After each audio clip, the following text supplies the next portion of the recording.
In this video, I'm going to show you how to create a new job or project in Dization Hub. We start from the main dashboard. If you go to the top menu, hover over the job menu and click Add New Job, it'll bring you to the new job screen. We're basically going to just step down through each step, and at the end we'll have your new job created in Dization Hub. We'll start off at the beginning. If there is a sales opportunity from your sales pipeline that's associated for this job, you can select it from here. In this case, we'll say there's not one to begin with.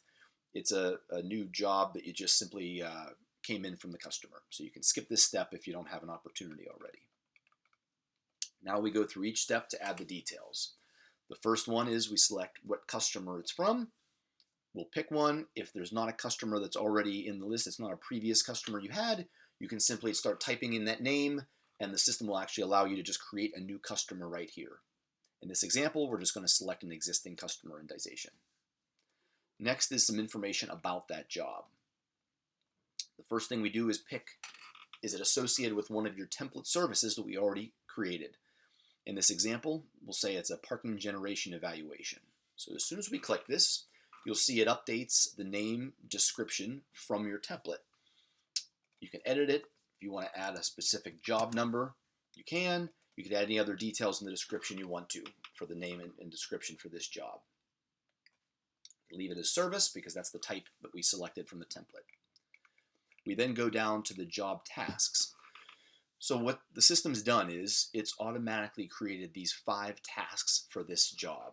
This came directly off the template, and this is one of the time savers. As opposed to needing to create every single task for every single job, it automatically creates these based on the templates that you've already created. Now you can edit these at this point, you can add new ones, you can also delete them if they don't apply to this job. Once you have the right number of tasks that you want, now you can actually start to build your specific job plan at this point. So you can start to go in and add the expected number of hours. And again, this is just what you expect at this point, more for project management purposes.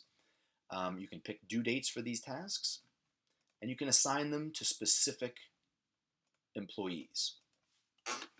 Now you can fill this out now. You don't have to fill this out at this point, but this gives you a chance to set your project plan right when you're generating this job. Now, as you go to the next step, where it's looking at your cost and price for this job, if you select Calculate from Tasks when you set the cost, the system is automatically going to pull from what information that you told it in the task section. It's going to look at the hours, and it's going to look at the cost rate for the employee that you assign to it, and it's going to start to add together to determine what is the expected cost for this job. In this case, it was $20, 20 hours for this employee. Their cost rate was $50 an hour, so it's going to calculate that the total cost so far is $1,000 for this job. It's also going to do the same math for the billing rate. So again, you added, in this case, we added a cost rate and a billing rate for that employee. So the system's going to do the math for you to determine this is what the billing value would be for this job if you only had 20 hours for this employee. As you fill out more of the job plan, this will continue to update to give you an accurate price and cost. When we come down to section 5, which is actually setting the final price and profit for the job, it gives you the ability to edit. So right now it's calculating it based on what you entered.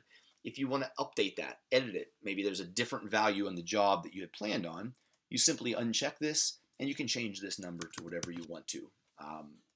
And it'll automatically update what the margin is. You can change the profit. So that gives you the ability to customize or change this for your specific job if you just have those numbers.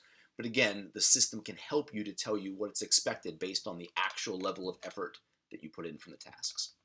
So now that we have the price and the expected profit for the job, now we fill in the final pieces of detail. So when's the job supposed to conduct? So let's say it starts next week. Let's say that it goes to the end of the year. And who's the project manager?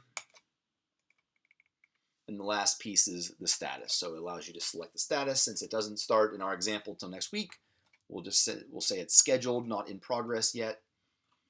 And then we hit Add Job. And then when we see the success button, or window pop up at the bottom. The new job has been created in Dization Hub. You can go to it by clicking this link. You can also search for it in the project's dashboard at the top.